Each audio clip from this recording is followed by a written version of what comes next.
The little girl in the playpen was Jeannie Rogers. We called her Jeannie Rogers, just like that, first and last name kind of smushed together. She was a pretty little girl with blonde hair and big blue eyes. Her skin was fair and clear, in sharp contrast to my own red hair, brown eyes, and freckled face. She became my best friend all through childhood. We were considered the oddballs of all the kids on our block, the perfect targets for extensive teasing and cruel pranks. They now call it being a nerd. Neither of us was very athletic. I was a pretty klutzy and accident-prone. We were both besieged by a plethora of childhood phobias. Jeannie was afraid of all animals. She said it was because a squirrel ran up her back once. I lived in mortal fear of bugs. This alone was grounds for automatic banishment from normal kiddom. Add to that Jeannie's humming and my red hair and chubbiness, and we couldn't win. We were excluded from a lot of the group activities that occurred daily on our street: hide and seek, tag, Red Rover, and dodgeball. But after a while we didn't care.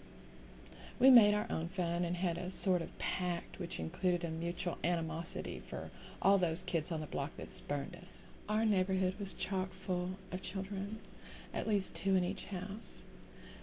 This was most likely because we lived in the same street where the elementary school was located. It was a developing, middle-class urban area between Oklahoma City and Moore. The houses were small, 2 or 3 bedrooms, and no more than 1,000 square feet of living space inside. Most of them were half-brick, half-painted siding, or totally brick. When we lived there, it still felt like we were partly living in the country, because there were still farmers and ranchers within walking distance of our house. There were lots of empty lots around to use for ball games and fort building. Today the area is still thriving, the houses bought by the same type of people my parents were 50 years ago, first-time homeowners trying to own a piece of the American dream. All the country is gone, though. The surrounding area has been filled up with fast food restaurants and shopping malls. I never saw a school bus till after I left elementary school. The population of kids in the surrounding neighborhood was enough to fill our school. We were all roughly the same ages. That is, for one child in one house, there was a counterpart in another house down the way. For me, this was Jeannie Rogers.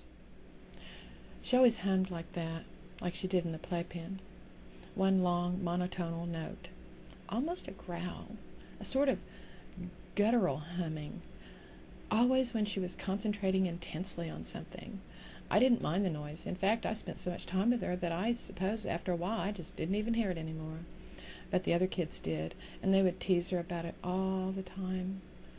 She would be intently drawing a picture or writing, and sure enough, it would start.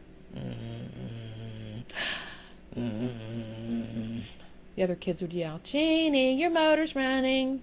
She would cringe and stop. I could see the teasing hurt her, so I began to listen for the humming when we were together, and I'd nudge her before the kids had a chance to yell. She'd look over at me and smile. Eventually she learned to control it, or maybe she outgrew it, but anyway, it stopped. I almost always played at Jeannie's house. My own house was full, with just my siblings and myself, and my father didn't like us contributing to the already ear-splitting din by bringing other kids over to add to the noise after he got home from work. Besides, he liked to spread out on the floor in front of the TV in his boxer shorts and t-shirt, and my mom wouldn't let him do that if there was company in the house. I think Jeannie's parents preferred us playing at her house anyway. My dad and Mr. Rogers didn't get along. There's a story that's oft repeated in our house of the time Jeannie and I were arguing about something. I might have hit her, although I don't really recall the incident that well, and Mr. Rogers took it upon himself to protect his young'un and come stomping over to tell my dad a thing or two. It has to be explained here that Mr. Rogers was tall and lanky, truly a Mr. Rogers kind of fellow. He reminded me personally of Mr. Green Jeans from Captain Kangaroo. My father, however, was a large, burly, rough-looking, take-no-crap-off-a-nobody guy. I used to think his hands were big enough to crush somebody's head in if he had a mind to, especially when they came flying over the front seat of the car aimed at a pack of unruly children ducking in the back seat. Anyhow, Mr. Rogers, puffed up and ready to kick some butt, confronted my dad in our backyard, where my father sat, apprised by me that a recent fight with Jeannie had escalated to the point that parents were now involved, calmly sharpening a machete. My father, it is said, merely looked up calmly as Mr. Rogers approached, machete gleaming in the sun, and said, "Can I help you, Bill?" Whereas Mr. Rogers, deflated totally by the sight of my father and the knife, backed out of the yard saying, "No, Mr. Burns, can't say you can," till he was safely back in his own yard. This incident didn't change anything between Jeannie and I. We made up and continued to play together long after the incident totally forgotten between us, but not our parents. I always thought Jeannie's parents were a little overprotective, but this, too, may have been just because mine were sometimes so grossly neglectful.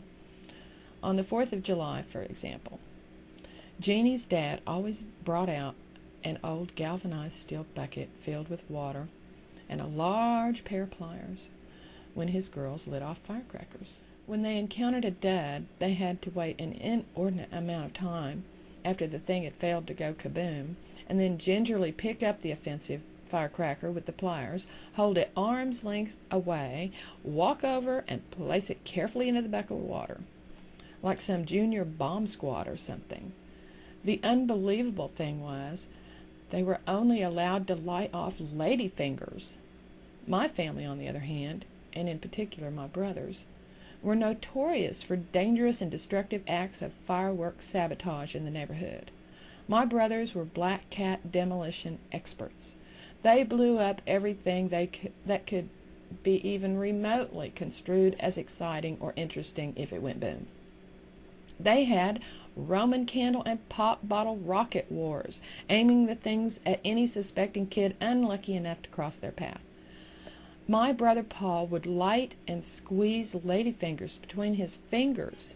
When I asked him what they felt like when they went off, he said calmly, like a red ant sting. My bugbear kept me from trying it out myself. Paul would go out the next morning and painstakingly gather up all the duds and empty them of their unused gunpowder. He'd then light the little piles and quickly stomp on it so it would blow up under the heel of his shoe. So we would sit with smirks on our faces and watch the goings-on at the Rogers house with great amusement. Even today, on the 4th of July, when we have a dud, someone will say, "Get a bucket!" and we'll all bust out laughing. But Jeannie was my best friend. We had our own games and activities geared to our weird kid mentality. We liked to write stories. We both were early readers. I began at 3, practically as soon as I could turn the pages of a book by myself. Mrs. Scarberry, a fat, jolly-looking woman who lived right next door to us, had a brand-new set of World Book encyclopedias that I found fascinating. We had a Collier's, but the pictures were better in the World Book. And it was put together nicer, I thought. Besides, Mrs. Scarberry was always cooking something. Most often this was cookies, and if I stayed long enough, I usually got the opportunity to sample a few.